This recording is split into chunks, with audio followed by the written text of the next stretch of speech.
my name is Warren Elsmore. I'm an artist in Lego bricks, which is a real job, and I'm here in the centre of Preston installing Brick Dinos. Brick Dinos is on tour. This is the second venue, the Harris Museum Art Gallery and Library, and it's fantastic to bring it to all of these different places with fantastic different architecture and bring it out so people can see it. Everybody loves dinosaurs, I guess. We build things in Lego all day, that's what we do, and we thought, what's the best thing we can do that everybody's going to love and have a connection to? So why not dinosaurs?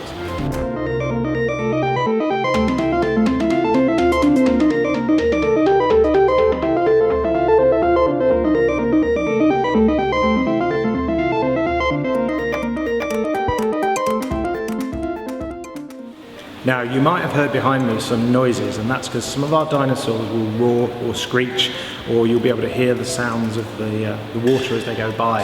And that was quite fun to do. Now, a little bit of a secret tip here, they're not real dinosaur sounds. We couldn't go out and record them from a dinosaur, but we did try and come up with ones that would actually reflect what it's like. So you can actually get a really good idea of what it might be like to see perhaps a Mazosaur trotting past you in the forest and roaring at you and trying to capture his prey.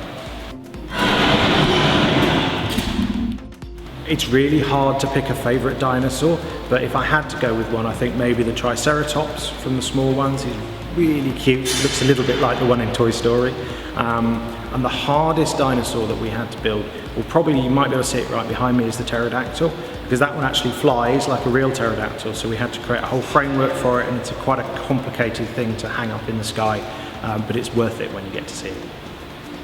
So when we designed this exhibition, we wanted to make sure we had a real mix of different things. We wanted some big dinosaurs because dinosaurs are huge, but we also wanted to have more intricate ones, different colours, different shapes, perhaps some dinosaurs you could build at home with your own Lego bricks.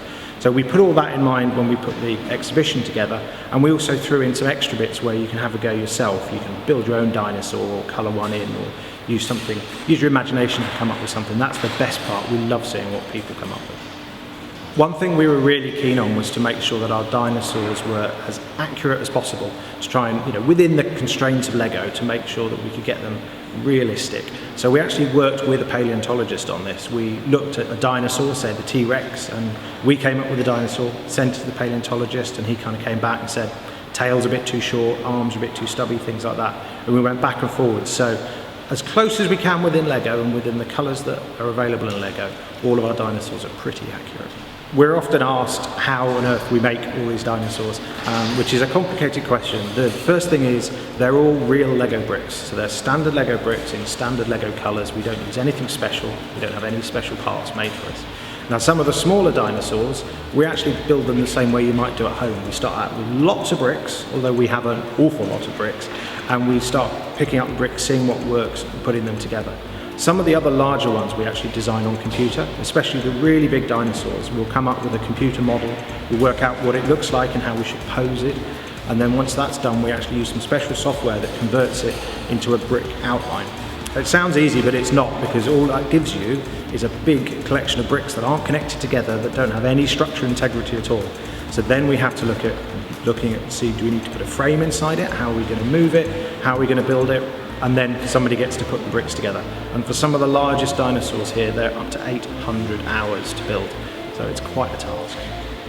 So Brick Dinos is open now, runs until the 17th of September, and it's open 7 days a week, so everybody get a chance to come down. And if you really want to get involved, we've got hands-on activities and all sorts of amazing things you can come and do here at the Harris.